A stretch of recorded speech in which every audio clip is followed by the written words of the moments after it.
Mga katrops, welcome back ulit kayo sa aking channel Sports React, at ngayon nga ay pag-uusapan natin ang naging suggestion ni Paul Pierce sa Golden State Warriors. Pag-uusapan na rin nga natin ngayon dito sa ating panibagong video ang balitang pagkuha ng Los Angeles Lakers kay Bruno Caboclo.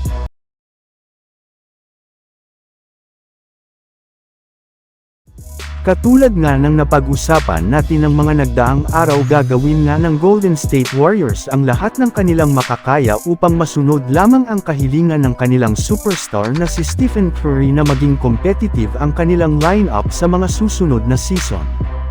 Ito rin naman ang mismong rason bakit kinuha nila ngayong off-season ang kanilang mga bagong manlalaro, gayong naniniwala nga sila na magiging sapat na ito para maging isa silang championship contender muli at makumbensi si Curry na manatili ng mas matagal pa sa kanilang kupunan.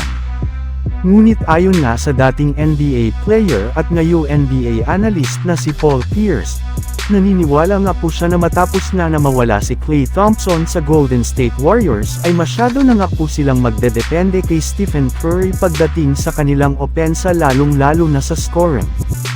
Kaya suggests nga po nito na kailangan nga daw po ng Warriors na kunin si Giannis Antetokounmpo sa pamamagitan ng isang trade mula sa Milwaukee Bucks bago pa man sumapit ang trade deadline next year.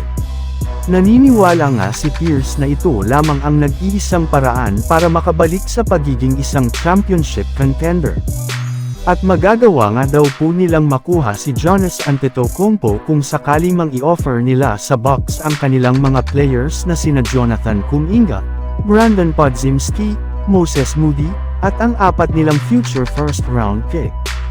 Samantala pumunta naman tayo sa ating sunod na pag-uusapan ngayon sa balitang pagkuha ng Los Angeles Lakers kay Bruno Caboclo.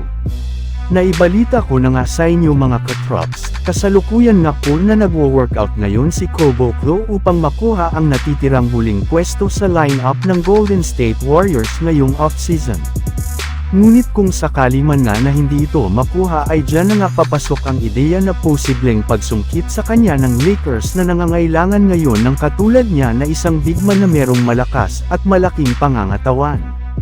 Maging ang ilang mga Lakers fans nga pick ay aprobado na rin naman sa ideya na pagkuha kay Bruno Caboclo since maaari nga niya na matulungan si Anthony Davis sa kanilang front court. Napatunayan na rin naman nga nito na napakalaki pera ng kanyang potential matapos ang kanyang naging performance ng nagdaang Paris Olympics, kagaya na lamang ng pagiging kauna-unahang player nito sa history ng Olympics na nakapagtala ng at least 30+ points at 15+ rebounds. Kaya hindi magsisisi ang Lakers kung kukunin nila ito sa free agency market. Ngunit bago pa man nga ito makuha ng Lakers ay kailangan muna nga nila na magtanggal ng isang player sa kanilang lineup upang magkaroon sila ng bakanteng pwesto na magagamit nila sa pagkuha kay Bruno Caboclo. So yun lang nga mga katrops ang handog ko sa inyong storya ngayong araw. Sana nag-enjoy kayo. Please like and subscribe my YouTube channel Sports React PH para sa iba pang storya at update patungkol sa NBA. Kita-kits muli sa ating susunod na video.